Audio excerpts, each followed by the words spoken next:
ways. If only that fanny pack fit me better. I could always get a camelback, but I like catching the sun on my back. God, now I got something in my other eye. Yeah. You're not gonna stop me, Mr. Debris Man. That guy's door is open. Seems fine. That's probably fine. In middle school, we got drove to school in a van, and that van was not great for the doors. Okay, now, do you see me? Yes, you do. All right.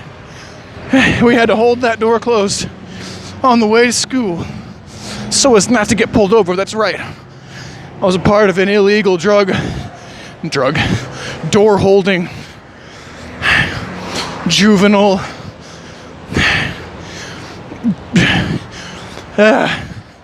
operation.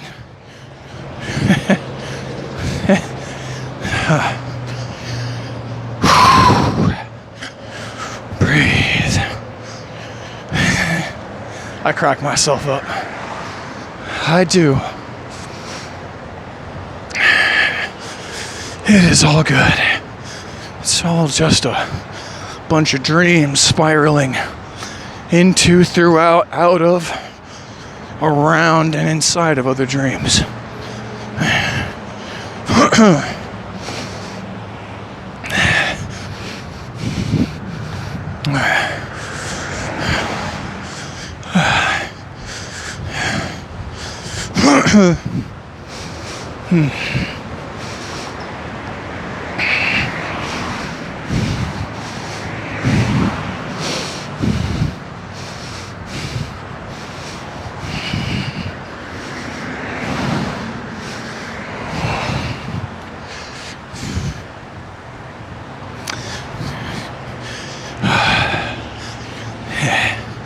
Yep.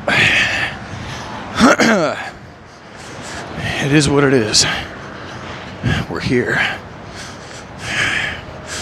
Tomorrow, who knows?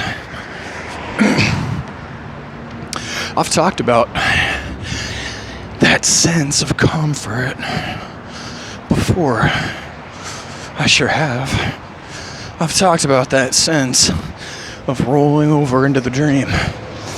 No, we got plenty of time in these warm, snug blankets. Even if it's only a moment, it's plenty.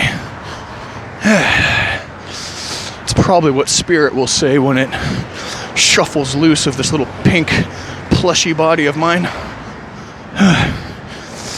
A moment is enough. More than enough. Cause for celebration, gratitude, nodded heads, held hands, glistening, falling tears of joy. That's what I'm talking about. A moment is more than enough. A moment from the inside sometimes looks like a human being's lifetime.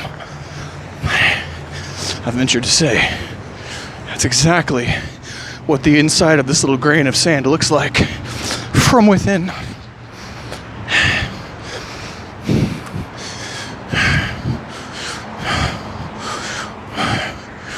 One time I had a dream that I climbed a ladder that was so high I could see the whole earth, and I was safe. And when it came time to go back down, and I woke up, I spent many dreams after that searching for that place. Sometimes I found it. Very seldom did it look exactly the same, but the feeling was right. It's the same feeling I have now, only I'm awake. You gotta wonder if that's the moment when... You gotta wonder if this is the moment when the third matchbox cracks open and the salamander comes out.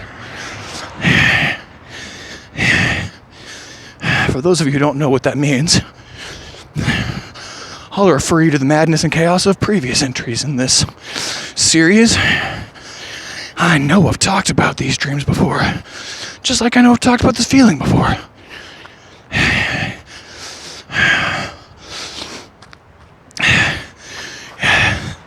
It's the sense of safety that says, there's no reason why I can't just sit down and hang out right here for a little while if I wanted to.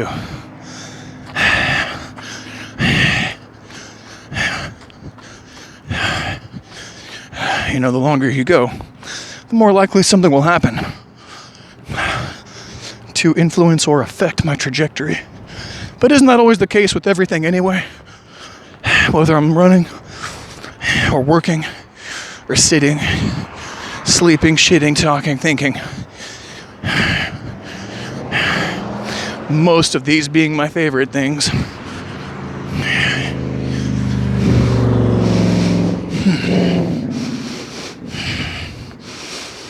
Freshly cut grass. Freshly cut dry grass. Getting a real mixture of smell. A little bit of urine from under the bridge, too.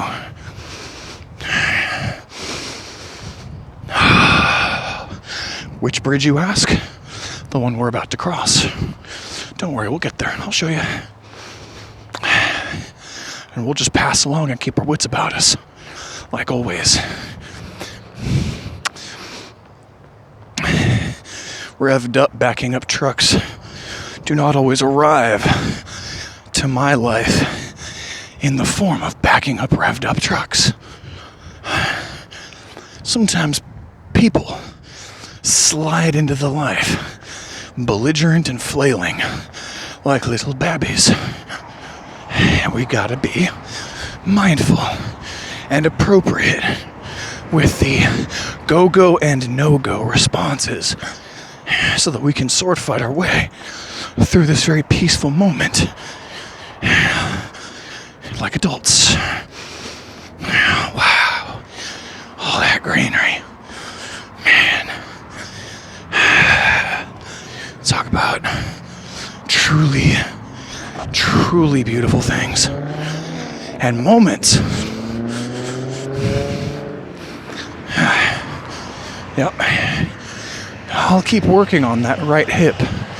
It's definitely the thing that I feel the most these last weeks. Tibialis is definitely on the mend. Definitely almost. Well, it's hard to tell right now because most of what I feel discomfort coming to me in the form of is language. Pain signal language. It's coming from my right hip. It's not much either. In fact, even as uncomfortable as this is, my hip in its current condition probably could have taken me the marathon route today if I wanted to do it. Maybe I should have. Unfortunately, I wouldn't have had the space on this phone to take y'all with me for the ride. It's a shame. We'd get like 3 hours in and then I'd run out of storage. And then I would just be running and talking to myself. Which, let's be completely honest, I totally do that. With or without a headset on. What, am I gonna high road you guys? Come on. Like I told you, I'm a goddamn ape. Apes chatter around other apes. And when we're perfectly by ourselves, too. I do it in my sleep. The chattering chimp in my brain. Sounds like a bunch of madness. Sounds like utter nonsense.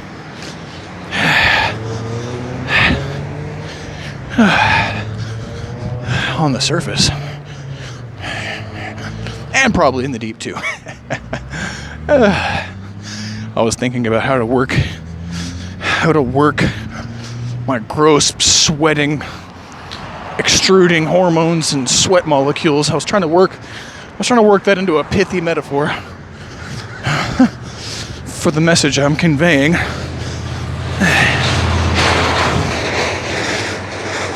I couldn't do it. I bowed out.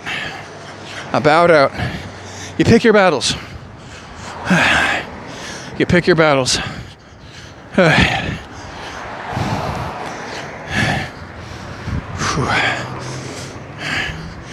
And the crows are flying, and the flowers bristling in the wind. A lot of urine smell on this road right now. Could be the wind that's just picking it up from various places. Who am I to judge? How many times have I taken those clandestine, semi-public, completely illegal peace sojourns? Often enough to talk about it. Shameless enough to talk about it. My ego does a lot of things. One thing it really doesn't give a fuck about is my urination habits.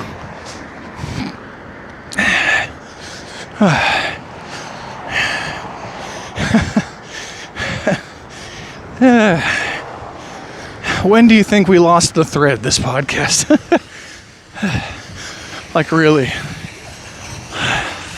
Like really lost it. Doesn't matter. It's not like we've really lost anything. We've just come to a happy little place. I guess I could harken back and complete the thought that I was going to further a little bit earlier. We got cord. Easy. There we go. Let's do that. Okay. Sorry about that, guys. Hopefully the image is still right side up. I did it again, you know. I did the camera flip on accident. The last time I took my shirt off on this podcast. I put the camera down. When I picked it back up, the screen inverted. From here on in, I don't know exactly why I like not showing my face on camera. Because I'm totally fine showing my face too. One thing I'm pretty sure the phone will capture at close range, appropriately, and in the right context, is my freaking chimp face.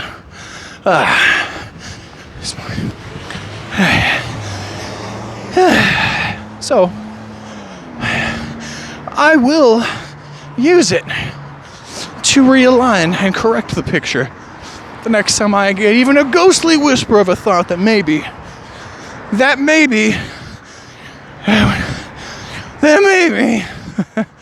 could have a problem. An inverted scope. Anywho, it was just a nice thought to harken back. As I said, I didn't really have anything to say that I haven't already said. I just wanted to make one more reference to another time when I felt that feeling. This special feeling. And that was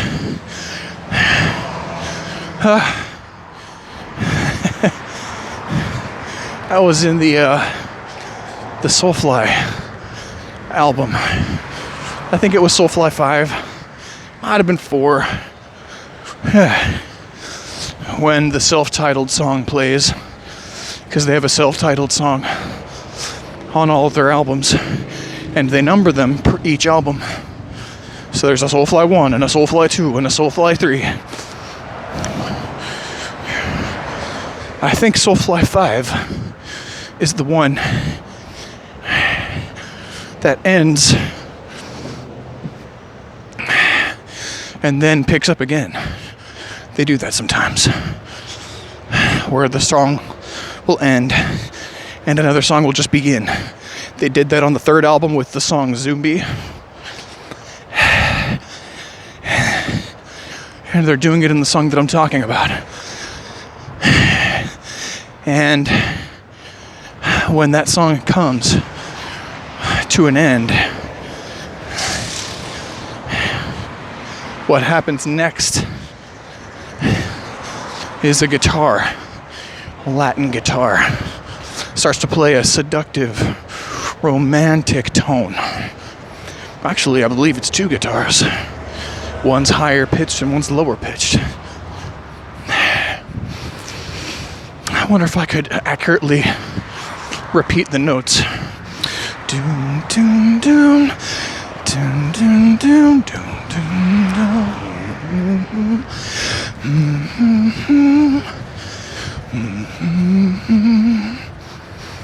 And then the higher guitar is doing this thing where it's like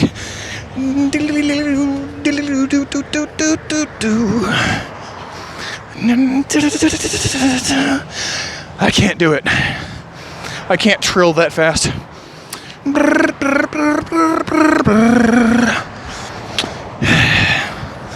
Anyway, maybe it was one guitar. But after that ends, after that second part ends, is a third part.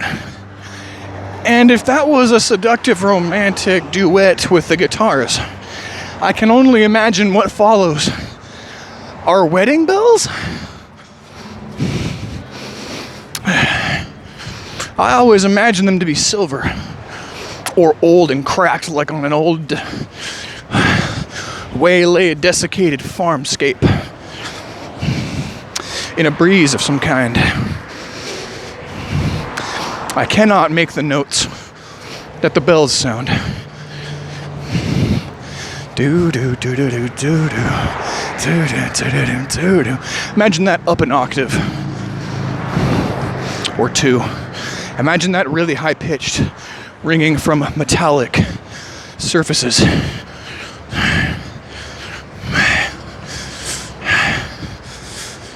It's not it. The notes aren't accurate. They don't have the proper distance between them on the scale. That's okay. This podcast is not about being perfect.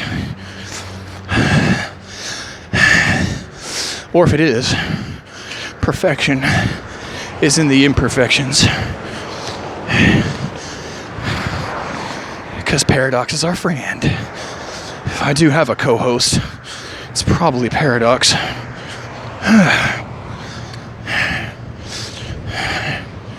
Anyway, listening to those bells.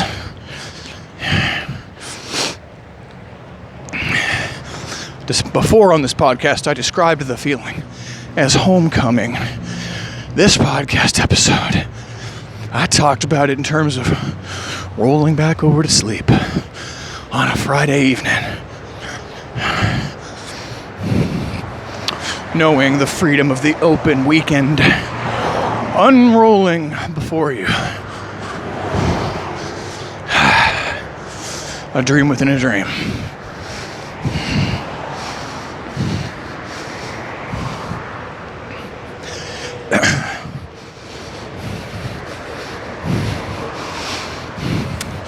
Homecoming. That's a sweet word.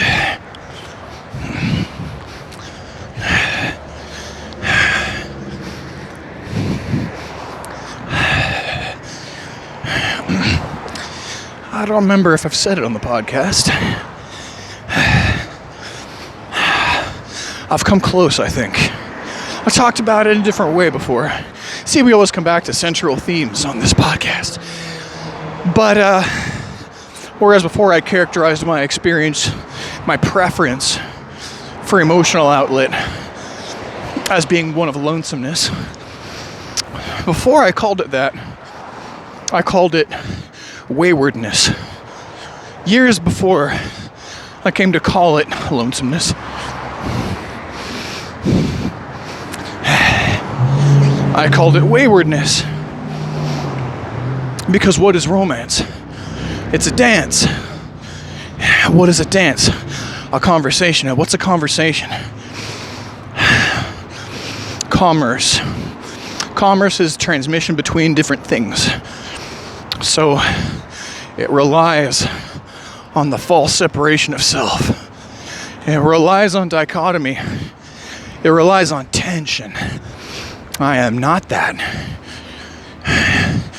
Because once you set up the imbalance, in the washing of things back together, you have such things as crescendos. You have resolutions. You have synergies that take you beyond where you would have been if you never started singing.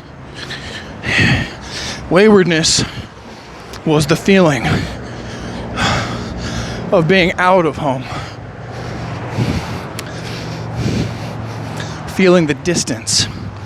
Feeling the tension.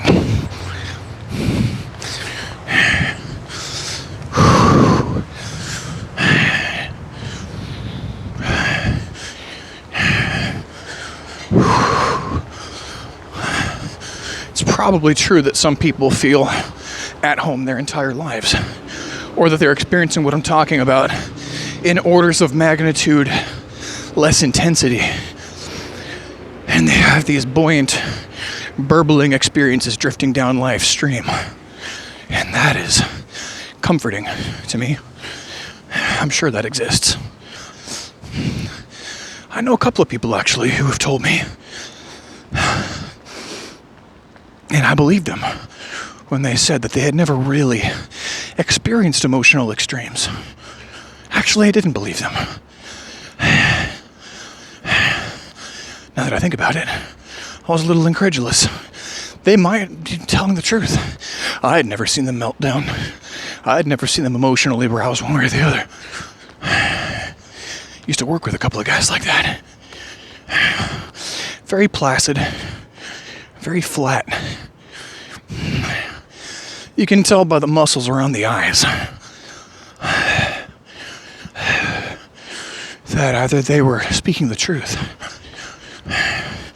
and I see them in this flat state and corroborate, or the truth is somewhere between what they think and what I think. I don't know.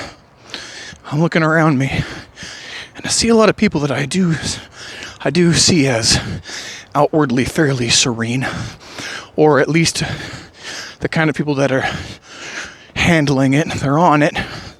And in all these people, I do notice subsurface aquifers of magma. There's got to be a name for that, right?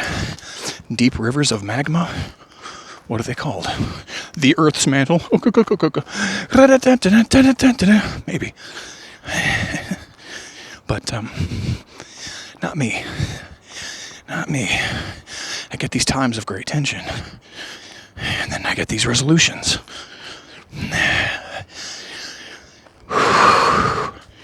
What I'm experiencing now... Okay, we're fine. There was something clinging to my leg, but it was just a piece of willow bark? Something like that. Not exactly sure. It's quite nice to have run this. Thank you for accompanying me on this journey today. 1:29. So we're, I think, 5 minutes or less away from the end of the run.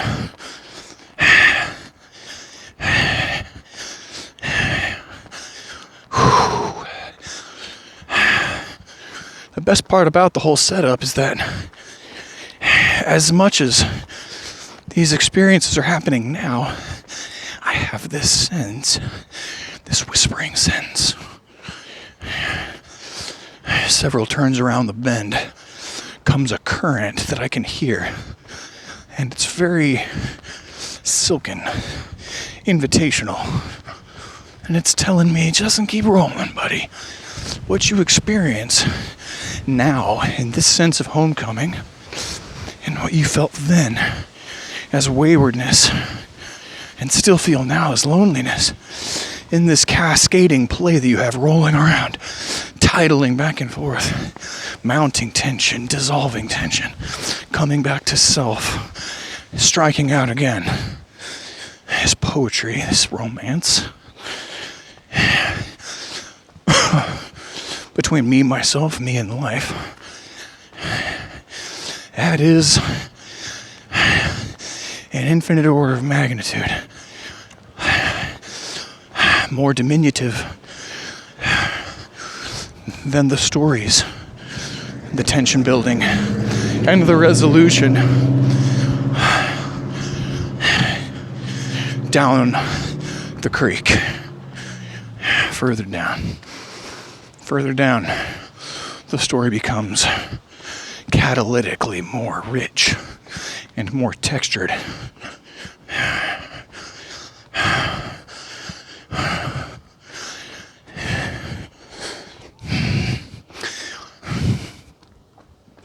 Maybe that's what Socrates meant when he told Dan that warriors are always held in fear and awe. Maybe.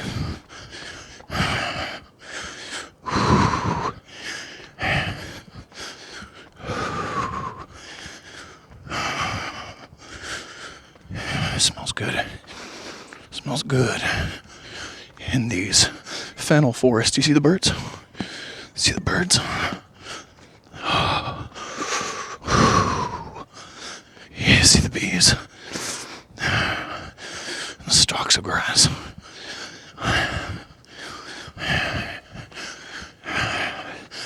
We may as well be Frodo and Sam and Merry and Pippin tromping around the Shire. May as well be for all the multimedia delightfully assailing and kidnapping our senses.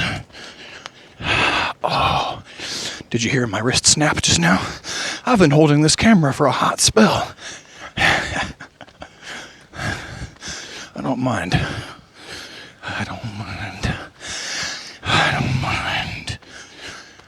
Fennel forests and ivy forests and bamboo. Blackberry vines. Cats and red dragonflies. Did you see the dragonflies? Did you see the purple blossoms? I love those.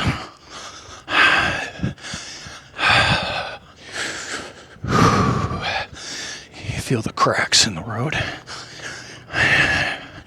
that we're crunching on. Can you hear the crunches?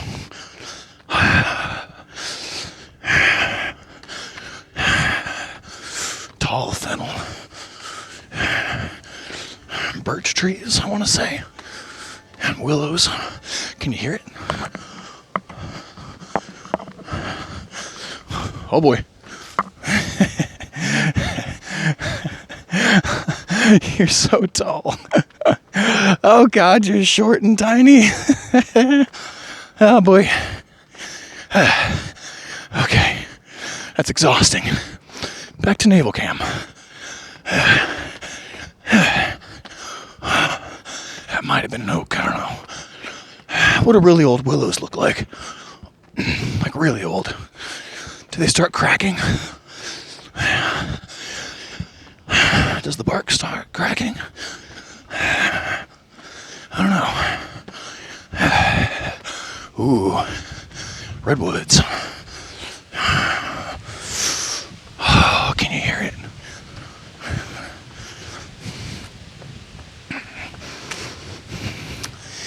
Adventure just around the bend.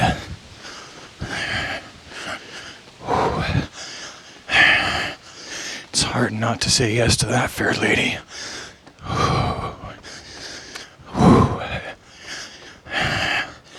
I can feel those youthful, roguish sensations.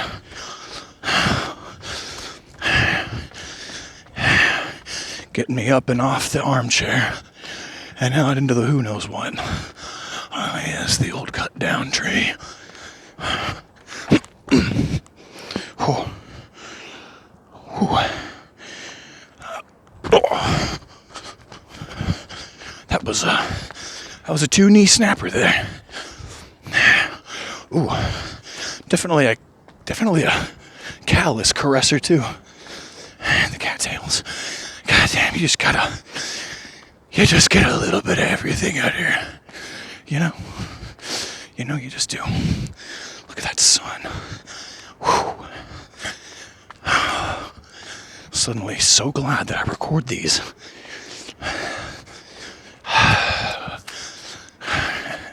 Let's give you perpendicular cam. You are looking to my right. There's a river down there. A little creek anyway. And the sharp leaves of oak saplings. There's a lot going on.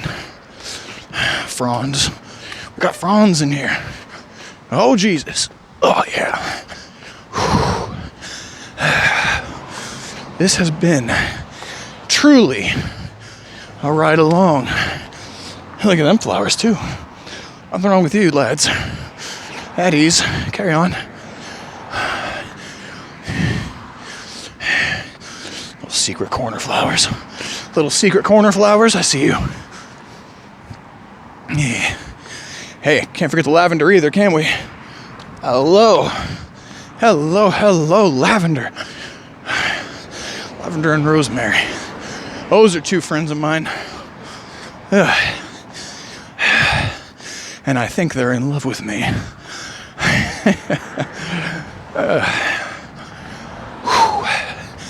Almost done.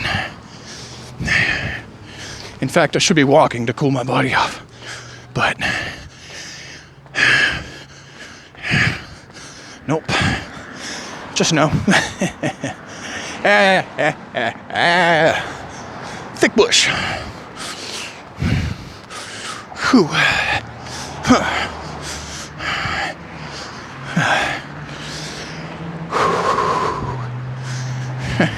You don't always need thank you. You don't always need a cogent topic. You don't always need to know exactly what you're going to do when you set out the door with a spark in the eye and the spring in the step. Sometimes it just does itself. Sometimes it does. That is just how rich this place is. Sometimes it just does itself.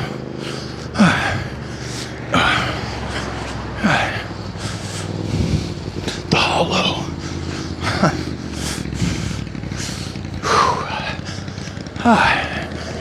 Well, I certainly am covered in sweat.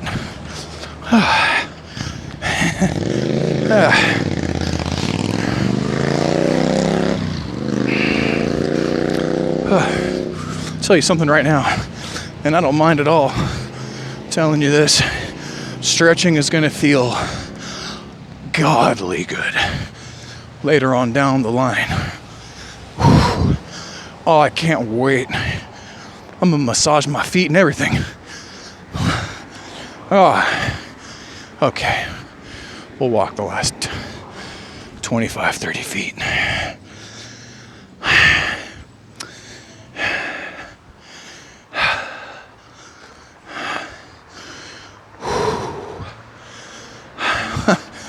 I caught a reflection of myself in the window.